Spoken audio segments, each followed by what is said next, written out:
Hello, my name is Sharif Youssef. I'm one of the co-founders of the Coptic Education Foundation, also known as CEF. We have recorded a series of podcasts on the topic of cultural diversity, adaptation, and assimilation. The purpose of today's podcast is going to focus on our personal experiences, myself and the guests that will be joining me shortly. So let me introduce our guests. First, welcome Sandy. Thank you. Gabrielle, and Catherine Hanna. Thank you. Welcome.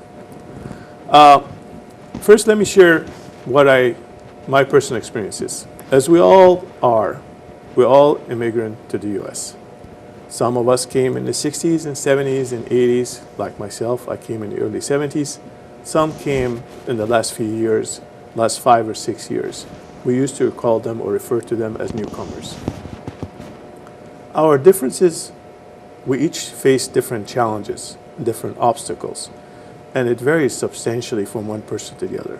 Frankly, I have not known any immigrant that came here and didn't have any obstacle or challenges to adapt, to assimilate into this new culture. So let me spend the next couple minutes or so talk to you about my personal experiences. I came here in the early 70s. I had just finished 4 years of engineering school at Cairo University, and I still had a year to go. I came here, got accepted to college, and finished my degree and graduated a year later with my bachelor degree in engineering. But what are the challenges that I face?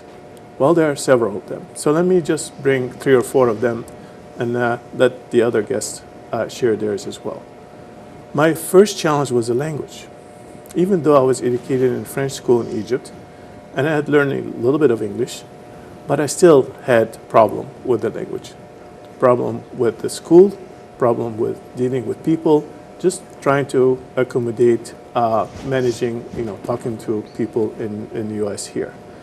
That's a big challenge, and I know many of you have the same challenge, unless you were educated purely in English in Egypt and came perfectly fluent. Most of us that came in the 70s didn't have that opportunity. The second challenge, and I'm sure many of you has, is financial challenge. We all came from Egypt. Most of us, especially back then, came without any resources. So we had to depend on working full-time, which I did. I worked full-time at night as a security guard to help me pay for my own personal expenses and my college expenses. So I worked full-time at night, and I went to school full-time, worked during the day full-time as a security guard, and went to school in the evening full-time, Monday through Friday. The only time I had in the weekend was to study, and once in a while probably was able to socialize with other people and through going to church. And that was the third issue I had. I wasn't able to find, my social life was really limited because I didn't have any friends. I had my brother who is here and his family, which was great, but I didn't have much of a large social network.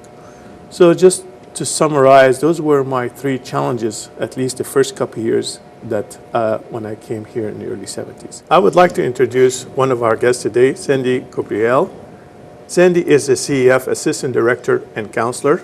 She's also working at Pepperdine University as a Senior Academic Advisor and a part-time faculty for their graduate psychology program.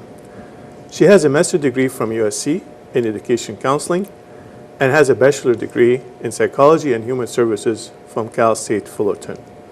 Sandy was born in Egypt and immigrated in the United States at a very young age with her parents. Welcome, Sandy. Thank you. Sandy, I understand you came with your family, so you have a little bit different experiences. Yes. And you came at a younger age. Yes. Share with us your experience, you and maybe your parents. You can pull from your parents as well. Definitely. Thank you. Yeah, so my journey was very interesting, I would say. I moved back and forth a lot just because of my dad. He works within the business industry, so he has to travel a lot, and we ended up having to move so many times to Egypt back and forth. So I'll tell you a little bit about the timeline. So I was born in Egypt, and then I moved to California here when I was 2 years old, and then I stayed here till 2nd grade. And then after that, we moved for 1 year to Louisville, Kentucky. Because of my dad, he was working for an American company at that time, so we had to move with him. And then we went back to Egypt for 6 years. And that was the biggest obstacle for me because I didn't have the language. I didn't have Arabic. And I had to go to school. You had to adjust several times. Yes. It wasn't just... The adapting was several times. So it's not like most of us where we just left Egypt and came here and Right. just, one adjustments. But you had to go through several at a very young age. In different institutions as well. And then after I was in Egypt for 6 years total, and I came here as a freshman in high school.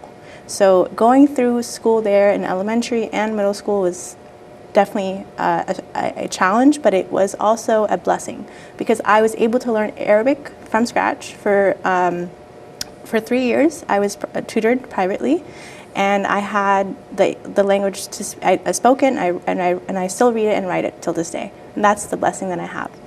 As far as after that, when I moved here, of course, going into high school, there's already pre-existing cliques that we have from middle school, so that was difficult for me to adjust socially.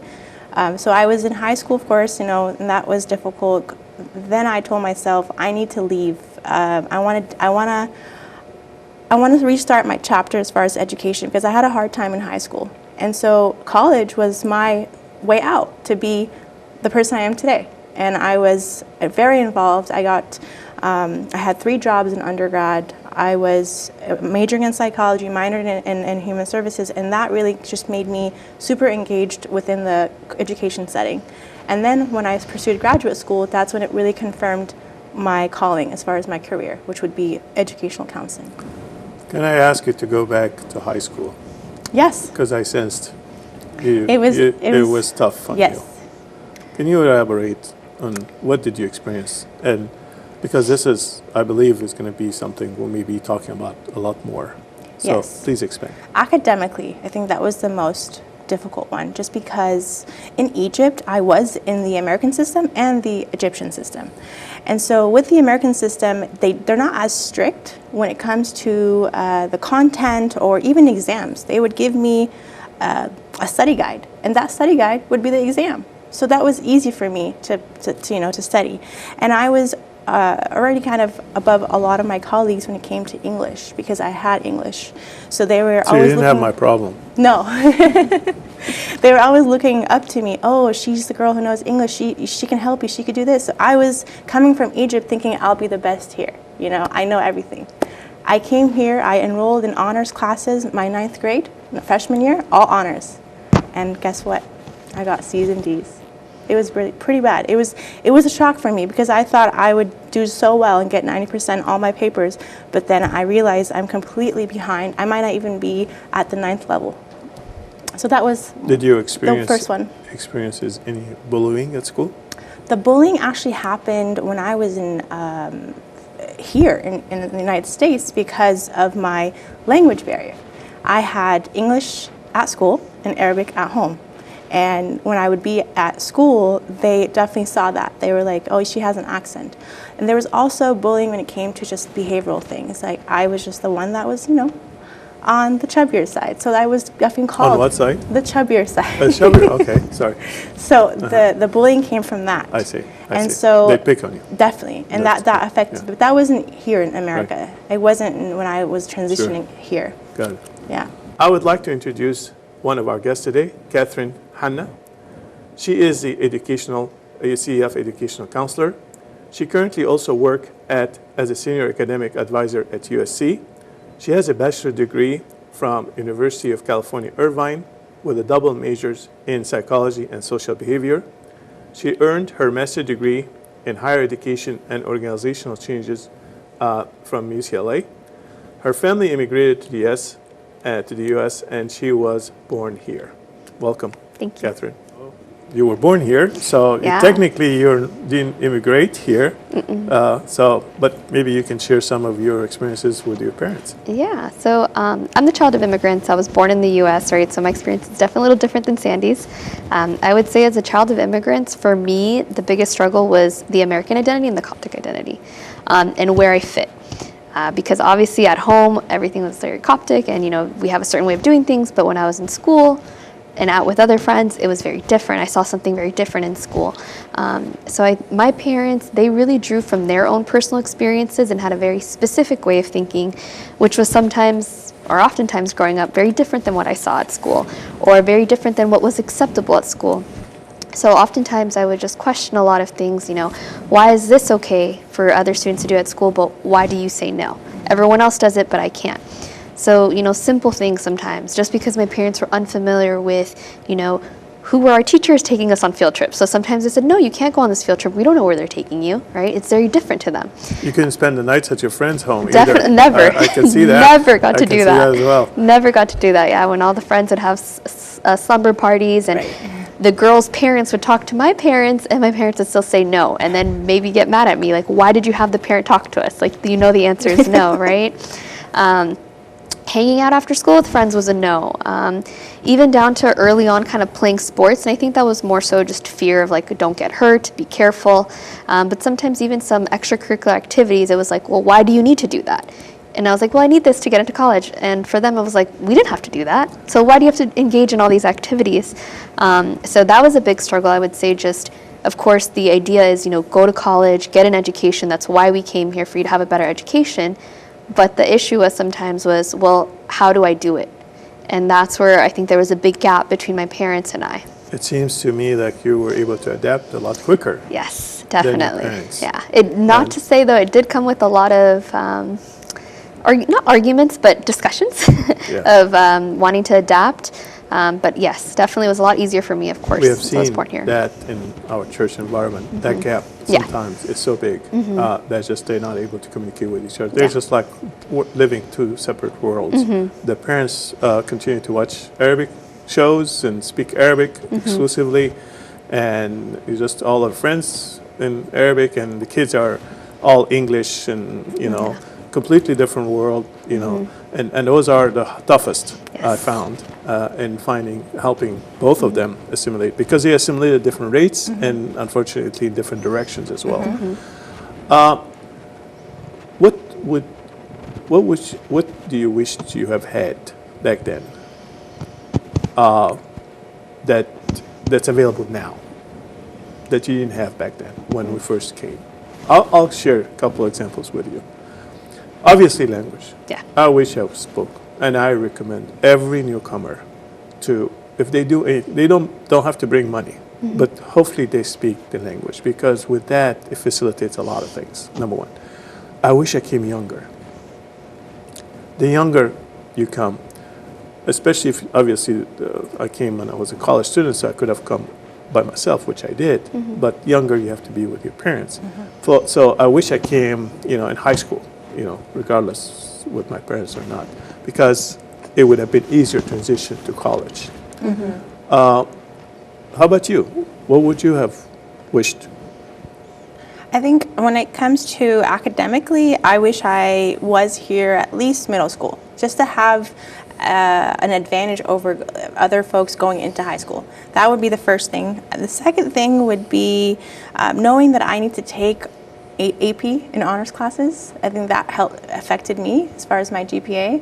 I didn't know, I wasn't pushed. No one really was guiding me. You didn't have a CF to assist you back then, to guide you about what to do in your middle school and high schools like we do right now. So, well, that's good to know. Yes.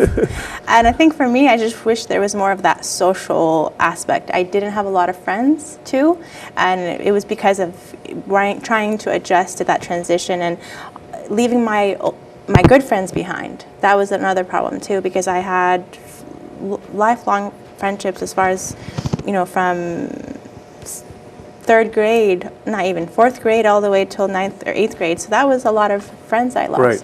Which is, you bring a good point. You came with your family, so at least you have that social network. Right. A lot of people come on their own, like myself, and they leave their family and extended family, so they have to basically have a long distance relationship with their extended family, parents and others. We have also experienced other types. The three of us gave you 3 different examples, but I have noticed in the past, especially the past 5 or 6 years, we have a lot of newcomers that came with a degree, that are graduate young professionals that have received their degree from a university in Egypt, and they came here either alone or with their family to try to live here and try to find employment. So it's a little bit different because now they're not just going to school, they just need to find jobs to support their families. And their challenges is quite a bit different because all of a sudden you have to find the resources to live. And some of them came with kids, so not only they have to take care of themselves, their wives, or their spouses, as well as the kids.